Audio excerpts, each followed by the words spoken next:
Fl-ewwel ta' Lulju li għadda il-Prim Ministru Lorenz Gonzi jippreżenta l-ittra tal-ħatra ta' Gvernatur tal-Bank Ċentrali lil Joseph Bonnici. Fl-1987 Bonnici ġie lura Malta minn barra u nħatar konsulent tal-Prim Ministru fuq l-affarijiet ekonomiċi. Bejn l-1992 u l-2003 serva bħala Segretarju Parlamentari għall-Finanzi u wara anki Ministru għas-Servizzi Ekonomiċi. Wara li ma kienx elett tal-elezzjonijiet ġenerali tal-2003, Joseph Bonnici intażel biex iservi bħala membru osservatur tal-Parlament Ewropew u wara ntażel mill-Gvern Nazzjonalista biex iservi wkoll bħala membru tal-Qorti Ewropea tal-Awdituri. F'Lulju li għadda mbagħad Lorenz Gonzi ħatru bħala Gvernatur tal-Bank Ċentrali. F'din il-kariga Joseph Bonnici għandu dħul ta' 85,000 euro fis-sena.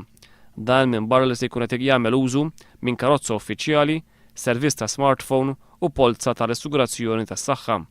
Il-ħatra ta' Joseph Bonnici bħala Gvernatur tal-Bank Ċentrali hija għal 5 snin.